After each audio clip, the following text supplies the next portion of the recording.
All right, today we're going to build something pretty incredible. And no, I'm not talking about bricks and mortar. We're talking about the architecture of your own mind. We're going to dive into a really simple but honestly life-changing way to move from that feeling of mental chaos to a place of real peace and intentional growth. So, let me just start by asking you a question, a really important one. Is your mind a battlefield or is it a garden? How you answer that, or even just how you think about it, can literally change your entire inner world. This isn't just some poetic metaphor. It's really a tale of two totally different mindsets, two ways of living inside your own head. And getting a handle on this difference, well, that's the very first step to consciously choosing the kind of inner landscape you want to live in. And you can really see the difference laid out here. On one side, you've got the battlefield. It's all about constant conflict, worry, just weeds everywhere. It feels reactive, and man, is it exhausting. But on the other side, the garden. This is a mind filled with intentional peace, growth, and a harvest. It's cultivated, it's full of life. Just take a second. Which one of those feels a little more familiar to you right now? Let's dig into this battlefield idea for a minute, because it's something so many of us know all too well. This is that state where it feels like your own mind is kind of working against you. I mean, does that sound familiar at all? That feeling of being completely overrun by the weeds of worry and anxiety and these negative thought loops that just won't quit? You end up feeling like a victim of your own thinking, right? Always putting out fires instead of planting flowers. It is just so draining. But here's the game changer. This is the big idea I really want you to grab onto. What if you're not the soldier who's forced to fight in the battle? What if instead you are the gardener, the one with the power to actually shape the landscape? This quote just nails it. It's all about that shift from being a passive victim to an active caretaker. It's about taking personal responsibility.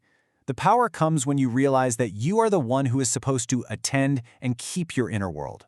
And listen, that's not a burden, that's the source of all your strength.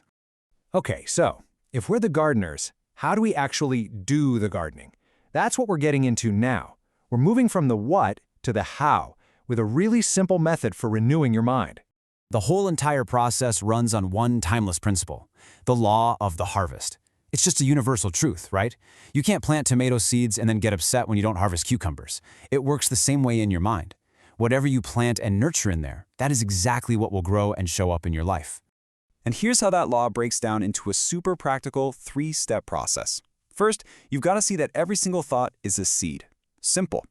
Second, your attention is the water.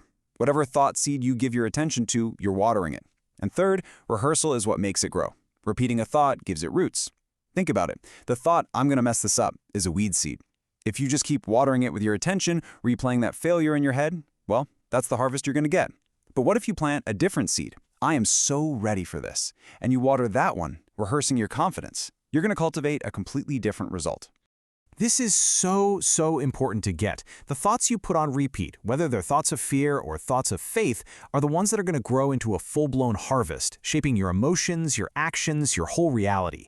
The process itself doesn't care. It works for weeds just as powerfully as it works for flowers. So where does all this leave us? It means this whole thing isn't about fighting some impossible battle. It's about making a conscious choice. It's the choice to take responsibility for the garden of your mind. Let this number sink in for a second. While so many people just live in that reactive battlefield state of mind, you can actually choose to be in the 1% who actively and intentionally cultivates their inner world. It's just a commitment to a different way of living. And hey, if you've been feeling stuck on that battlefield, I really need you to hear this. You are not broken. You are not behind. And you are not failing. The problem isn't some defect in who you are. You are simply unrenewed. You just haven't been practicing this principle of mental gardening yet.